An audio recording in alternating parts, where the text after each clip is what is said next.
All right. You all know the drill. Run your routes. Mark your logbooks. You run into anything you can't handle. Ellie!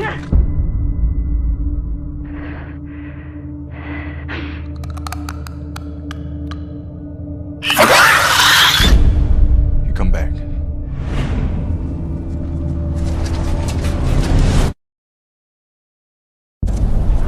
Dina, where are you?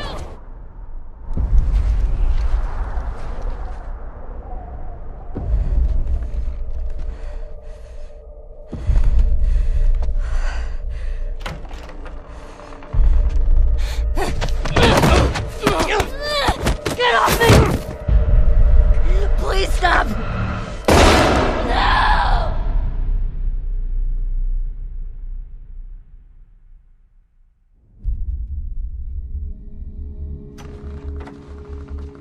Tommy, I have to finish it. You have no idea what you're walking into. What are you doing? You don't know how large that group is, how armed. I don't care.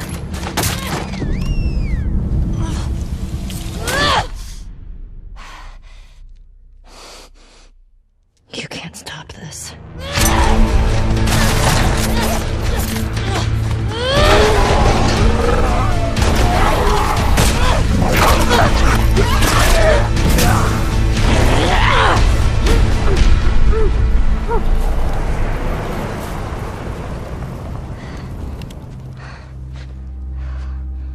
What the hell are you doing here? You think I'd let you do this on your own?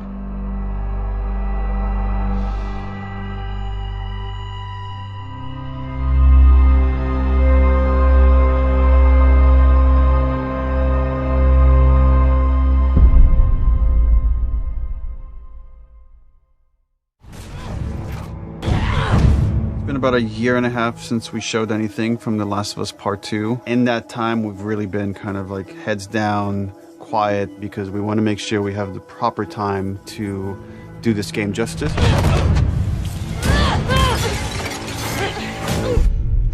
It's definitely our most ambitious in scope game that we've ever made. We really wanted to wait until we had something awesome and new and exciting to talk about because we've been so mysterious.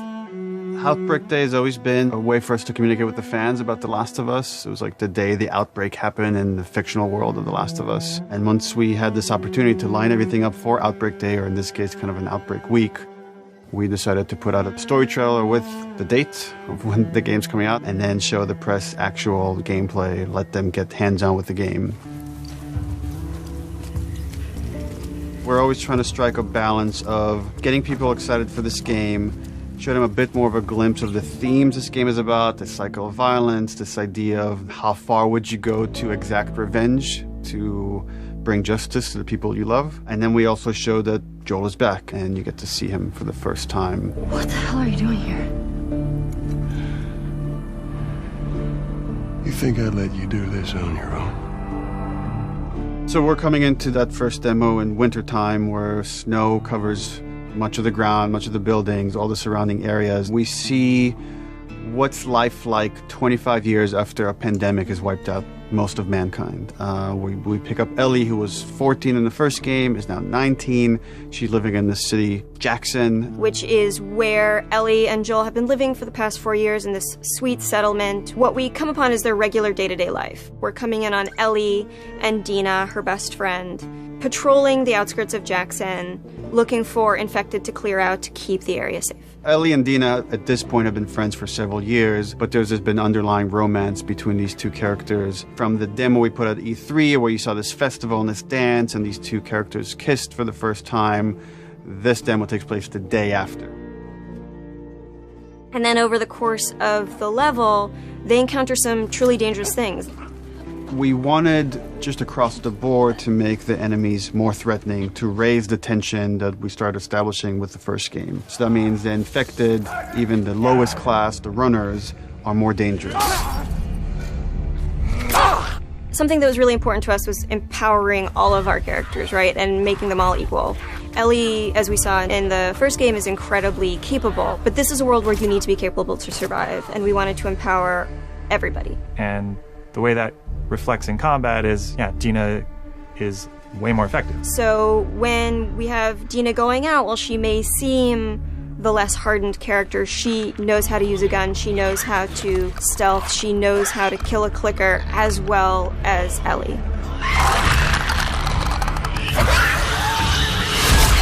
When we were looking to expand on The Last of Us 1 to The Last of Us 2, one of the things that jumped out as being an avenue that was really worth exploring was traversal. Ellie is so much more agile, kind of more athletic, that it seemed like we should really pursue this whole avenue of gameplay. Introducing like a real jump, like a real arcing jump, has allowed us to make for much more interesting puzzles, more interesting vertical environments, and can frequently integrate well into combat setups as well. She's able to move quickly in a lot of different ways. She can dodge attacks. She can squeeze through, we call them squeeze-throughs. Oh, looks like I could fit through that. Oh, I can fit through that. That's cool. And that has been such a great integration into the combat loop of like, you're fleeing an enemy, or you're trying to get a flank, you're in stealth, and you just kind of like scooch into a room or behind an object. In The Last of Us, you kind of rely on your weaponry. Like, they're frequently the difference between life and death. They're with you for the entire game. A lot of the gameplay choices that you make are based on how you use them, how you evolve them over time through your upgrades. We really wanted to give an opportunity to look at them up close, to interact with them physically. And so the workbench seemed like the ideal place to do that. I think over the course of the level, just talking about the tech for a second of just a snowy environment, we've got all the deforming snow stuff you'd expect, brushing by on horseback a branch and the snow falling and collecting on the horse, like all these things you would expect in a realistic grounded world. We have this weather, the storm kind of kicks up. Over the course of the level, it goes from more of a clear day into a blizzard. It's all just to build this tension of, the mess that they got themselves into. Can they make it safely out? Dina, where are you? Eventually, they end up in this old abandoned library. And it's in this moment where Dina really pokes and wants to get the ball rolling on this flirtation, wants to bring down Ellie's walls. And they kind of reveal to each other how much they like each other. You're infuriating.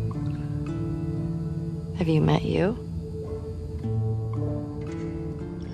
And then we have a second demo that the press played that's like much later in this story where Ellie has started going down this road of revenge. She finds herself in Seattle, pitted against this group that controls the city. Called the WLF. They're kind of a little bit like a militia that has taken over the town, and they have a very zero-tolerance policy on people who are not from Seattle, kind of intruding on their space.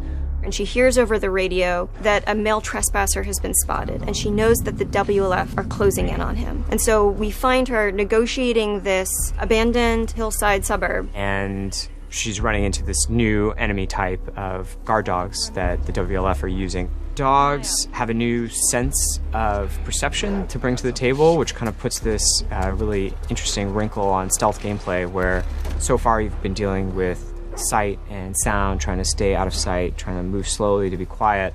But now with enemy dogs, you have to worry about them picking up your scent trail. If you go into listen mode, you can see, we have a visualization of that scent, so you can see like when the dog is sniffing you and where it's going. You can throw bottles to distract the dog off of your scent, and it just adds this extra tension. The second part of the demo, even though you're fighting mostly human enemies, we're introducing one of our new infected classes, the Shambler. And the Shambler is kind of a lumbering, tankier enemy that can take a lot of punishment. They'll kind of chase you down and try to get towards you and then burst and leave behind one of these lingering, corrosive clouds. In the demo, we have this mini boss fight, and that class happens to be a Stalker. It's a class between runners and clickers. It's a class that can hide and run away, and we wanted to do a lot more with them in this game. And because we have this evade mechanic, you can kind of go toe-to-toe with someone, and we can have these boss fights that we weren't able to have before. So you guys can go back and forth and exchange combos and evade each other and slam each other onto like desks, and we can now render all these physics objects, and It's all done in service of just grounding you more in this world, making you more immersed in this fight and feel like Ellie is barely surviving by the edge of her abilities.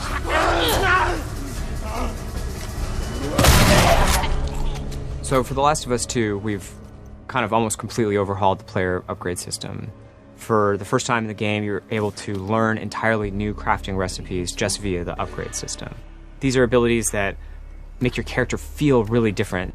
You are really able to pursue the playstyle of your choice and kind of make the Ellie that you're playing your individual Ellie. We designed the whole experience to be something where it's a balanced stealth experience where you have a lot of tools to escape, you have a lot of tools to evade, you can entirely stealth past everyone. Got something. We'll look into it. And then the other big thing we did to immerse the player is make the human enemies much more threatening. They communicate a lot more between each other. Their AI is much more sophisticated. We rewrote most of the systems for this game. So much of this game is a conversation about the cycle of violence and how do we make violence feel impactful to the player. You can't stop this. Enemies have names. So when you're going around and you shoot someone, you might hear someone yell their buddy's name and they're now upset and agitated and that changes their behavior. What is it? Someone took him out! We got something.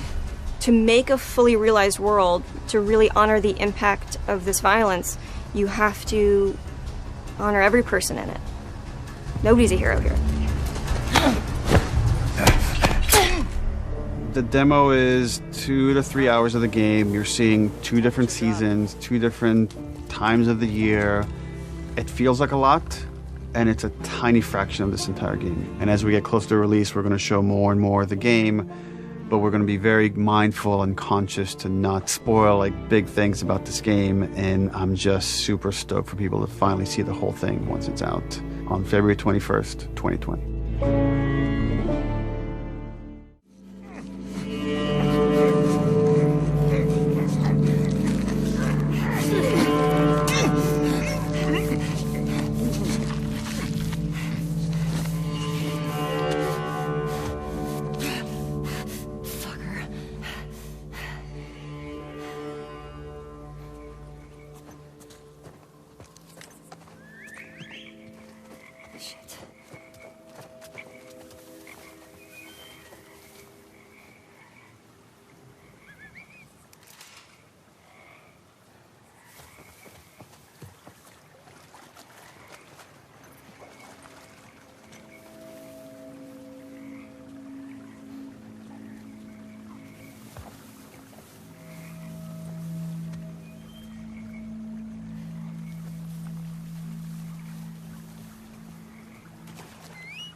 They are nested with sin.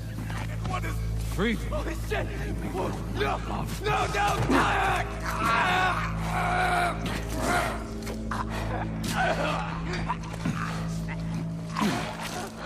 Jesus.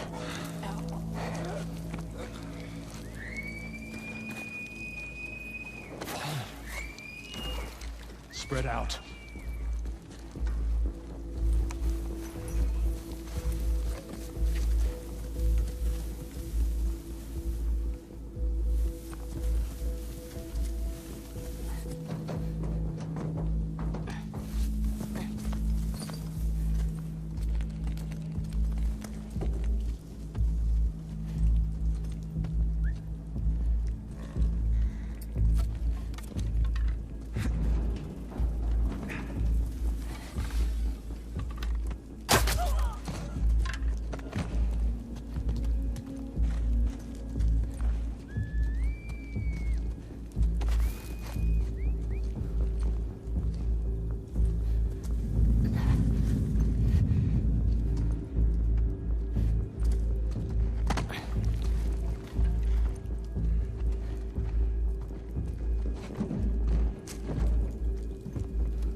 She went into the grass.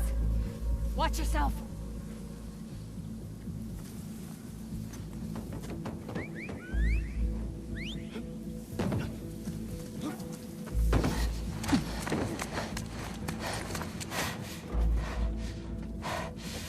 Ethan.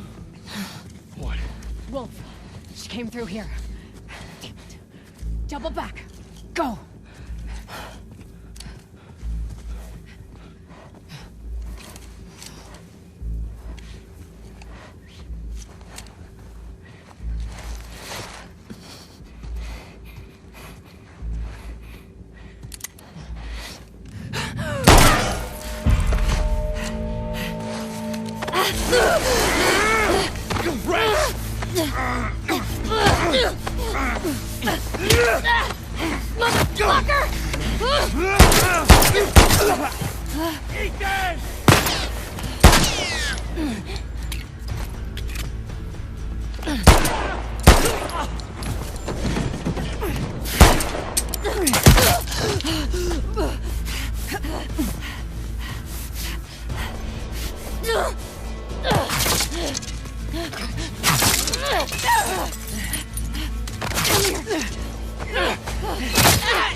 I have eyes!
They are nested with sin. Free them, that they may know my...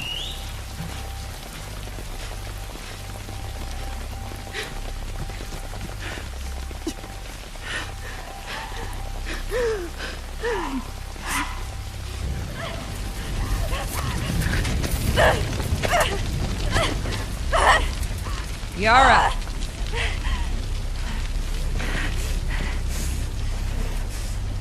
Where is the other apostate? Clip her wings.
Yara.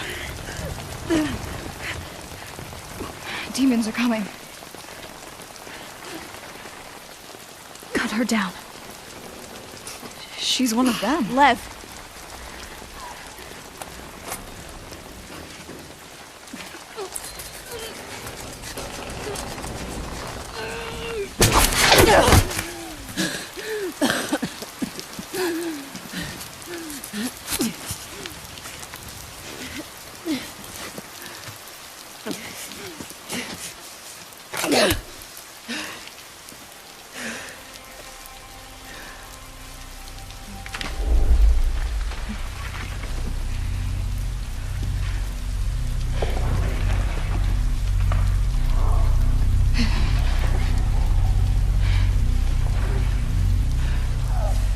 Watch your backs.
What are you doing, kiddo? You really gonna go through